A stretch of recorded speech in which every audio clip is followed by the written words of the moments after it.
In his new book, The 60% Solution, Rethinking Healthcare, author Todd Furniss breaks down healthcare problems and solutions to free the industry to do its job.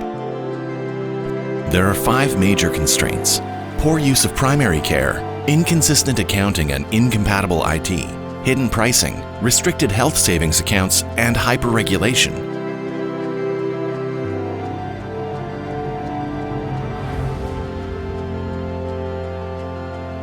Welcome to today's Thursday brief. We're a little late in posting because so much has been going on, so I apologize for any inconvenience, and hopefully that you missed it, or you missed me and the conversation we're going to have. As always, if you like these videos, please like, share, and subscribe, or like, share, or subscribe. We'd welcome your support in that regard. And we think this is an important topic, and these are important topics to discuss. So it's important that we hear from you and kind of get some validation on that. Having said that, there have been a few things that have happened this week, and I really want to draw your attention to them, and one in particular that I consider really, really notable. I've gotten a lot of attention, and not that that's a good thing or a bad thing, but just a lot of requests for interviews about the incentive programs for COVID vaccinations, and I've talked at some length about that in the media. You'll be able to find those interviews if you'd like to look at them on this YouTube channel. But that's not really what I want to talk about. I think the incentives are one thing, and not nearly as important as this other issue that I want to talk about today. It came up that the Methodist hospital system in Houston gave notice to its employees that said, you have to get a vaccination in order to remain employed here.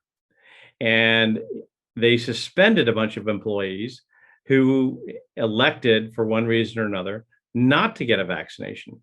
So then what happened was the people who were suspended or who were terminated because they ultimately never got the vaccination sued Methodist and came back and said, hey, you can't do that. That's a violation of law. And on Wednesday, I believe it was, this week, a federal judge sided with Methodist and said they can fire you for any reason they want, basically.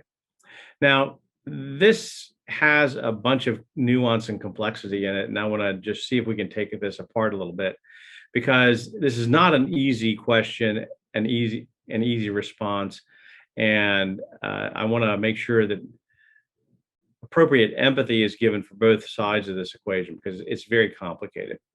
When people go into a hospital, there's an expectation that they're going to be treated hygienically, obviously, safely, and with a lot of care.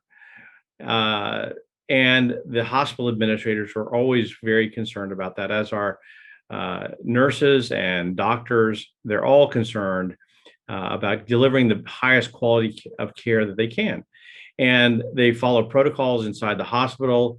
I have observed firsthand they're uniformly diligent about that. They care and they're concerned. And of any profession, I got to believe that healthcare professionals are some of the most mission-driven people and professionals there are in any industry. And they have been taxed beyond the pale over the course of the last 20 months, particularly as they've been dealing with COVID issues and all of the collateral issues arising out of that.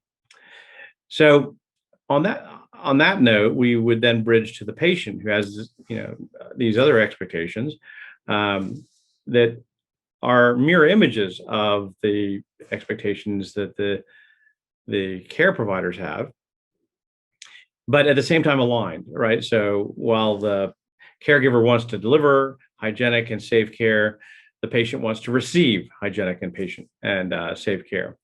And so that would seem like it's a good fit. And then we get to the place where the administrator says, in order to keep your job, you have to do certain things. Now, here's where I get concerned about this. This isn't saying somebody has to satisfy certain requirements to obtain a job. This is saying somebody has to do certain things in order to keep their job. Now, this happened in Texas, and Texas is a right-to-work state, which means that you can fire someone for any reason but the wrong reason. That's my shorthand way of getting through labor law in law school. And what I mean by that is you can fire somebody because you don't like the tie the color of the tie that they're wearing on that particular day, but you can't fire somebody if they're a member of a protected class.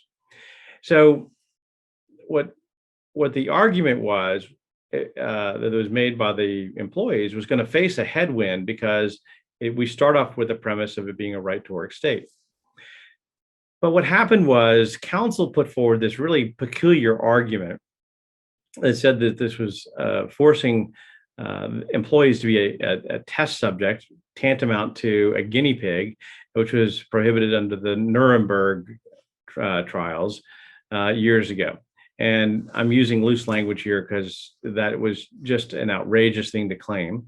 And I think it likely distracted the court. And from the court's opinion, it was clear that the court was distracted by that and saying that's a horrific analysis to make.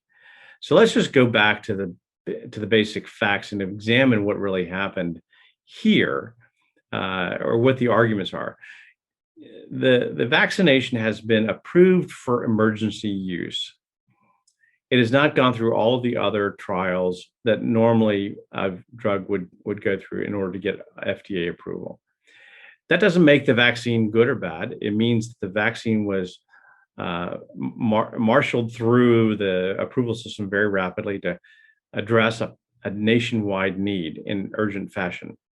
So given that it hasn't been subject to those tests is important, because you're not saying we're going to require that you get a vaccination like the flu vaccine or the flu shot or the polio vaccine or something that's been around for a very long time. We're saying that what the hospital is saying is you have to get something that's very, very recently developed. And if you think about it, it's a little curious because implicitly it suggests a few things. One, it suggests that masks don't work, because in the past, care providers would be wearing masks, and presumably they would continue to wear masks. So if they haven't been vaccinated, but they do have a mask on, that suggests that the patients in that environment are now no longer safe to be in that environment. But presumably they were somewhat safe before, and as vaccinations have trended up, they would only be more safe. So that's a little bit of a difficult thing to reconcile at the moment. The next step is, what is the risk and who is the risk to? And what I mean by that is the risk, if in most states, has gone down precipitously. And in Texas, we have a large portion of our adults, in fact, over 50% of our adults have been vaccinated. Another 10% or so have had the disease already, and so they have antibodies. And probably another 10% or so have a natural immunity. And then a goodly portion of our population is under the age of 18. So they're young people, likely not to be adversely affected by the virus in a material way, or if they are affected by it, they're not going to die. And then there's another group, which are women of childbearing years. So these are women between the ages of 15 and 44. Nationwide, that makes up about 20% of our population. So if you add those numbers up, you get to a percentage that bumps up against 90 to 100%, even if you round down. And so the question is, who's at risk? As a general rule, the person at risk is not the individual patient who's coming in. The individual at risk is the person who's elected not to get the vaccine. And so why would we mandate that somebody do something against their will in order to retain their job when it's not a material risk for the hospital system? It is a material risk, or it may be a material risk for the person who's elected not to get the vaccine. But even that's a stretch, because how would they get the vaccine? The bulk of the people coming into the hospital would likely have already been vaccinated or had the disease, or have the immunity. It's probably 70% of those people. The chance of getting it in the first place is while the virus is necessarily contagious, is not ubiquitous, and the chance of having a bad outcome, meaning intubation, hospitalization, or death, is very, very small. Now, at the same time, I also want to acknowledge that a patient has this realistic expectation. They should be able to ask, "Hey, has everybody here been vaccinated?" And I think the other thing to note is they can ask that question, but there's no way to verify that. There's no way to validate it. And what happens if the hospital says, yes, everybody has been vaccinated, but in fact, everybody hasn't been vaccinated? If the patient then gets COVID, do they have a cause of action against the hospital? And on the other side of the equation, what happens if a woman who is of childbearing years is told you either get the vaccine or you lose your job, and she gets the vaccine, becomes pregnant, and something happens, an adverse consequence in pregnancy or to the child after term? Does she have a cause of action against, and does her husband have a cause of action against the hospital? I think this is a really, really tangled web. I think that when we get into these kinds of questions, the administrators are moving too swiftly to reach a conclusion without having necessarily walked all these things through and thought about them a little bit more responsibly. I recognize this is hard, and I'm not suggesting that either is an easy answer. I think there are valid arguments to be made on each side of this complex question. But I do think that it's worthy of a lot more introspection and reflection before you tell people that they are going to lose their livelihood if they don't get a vaccine and comply with this enforcement mandate. And I think it's really a bad idea for companies to do this. But I think it's even worse if we make this somehow a legal mandate, and start requiring passports of some sort. All these things lead to an erosion of free will and erosion of individual rights. But more importantly, I think it undercuts the nature of our society, and it really hurts our culture. To be clear, our society, our culture, our community, our nation is always going to have some risk. And risk needs to be managed. We need to do that individually and collectively, and we need to do the best we can. But we can't ever operate our lives and conduct our daily lives on the assumption that there will never be any risk. When you walk outside across the street, you take risks that a car doesn't hit you. When you get in an airplane and fly, you take a risk that the plane might go down. And all these things are matters that we need to address. But to say that we're going to create an environment where there is no risk is something that's just it's not achievable.